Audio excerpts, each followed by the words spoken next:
Hello all. ఇప్పుడు మీరు వీడియోలో చూస్తున్న ఫ్యాబ్రిక్ వచ్చేసి ఒక బ్లౌజ్ పీస్ అండి, కాటన్ బ్లౌజ్ పీస్. దానిపైన కాంతా వర్క్ వచ్చింది. మమ్మీ తీసుకున్నారు ఒక ఎగ్జిబిషన్లో, బాగుంటుంది అని నాకు ఇచ్చారు. సో నేను దాన్ని బ్లౌజ్ లాగా స్టిచ్ చేసుకొని వేస్ట్ చేయాలి అనుకోలేదు, ఎందుకంటే యూజ్ చేయం కాబట్టి ఎక్కువగా. మోరోవర్ నా దగ్గర బ్లాక్ బ్లౌజెస్ చాలా ఉన్నాయి. సో నేను దాన్ని డ్రెస్గా కన్వర్ట్ చేస్తే మంచిగా యూజ్ చేసుకోవచ్చు అనుకున్నాను. నా దగ్గర ఆల్రెడీ బ్లాక్ ప్లెయిన్ రేయాన్ ఉండింది, దాన్ని యూజ్ చేసి నేను ఇది డ్రెస్గా కన్వర్ట్ చేద్దాం అనుకున్నా. యోక్ పార్ట్లో నార్మల్గా వేసేయచ్చు ఆ బ్లౌజ్ బ్యాక్ పార్ట్ వచ్చేసి, కానీ నేను అలా ఇస్తే నార్మల్గా ఉంటుంది అనేసి నేను యోక్ పార్ట్లో మళ్ళీ పైన ప్లెయిన్ చేసేసి అక్కడ పోట్లీ బటన్స్ ఇచ్చాము.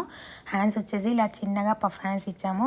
ఫైనల్గా డ్రెస్ మాత్రం చాలా బాగా టర్న్ అవుట్ అయింది. నాకు చాలా చాలా నచ్చింది, చాలా కంఫర్టబుల్గా ఉంది రేయాన్ ఫ్యాబ్రిక్ కావడం వల్ల. మీకు ఎలా అనిపించింది? మీకు నచ్చినట్లయితే లైక్ చేసి షేర్ చేయండి. ఇలాంటి మంచి మంచి ఐడియాస్ కోసం ఫాలో చేయండి. Thank you, bye.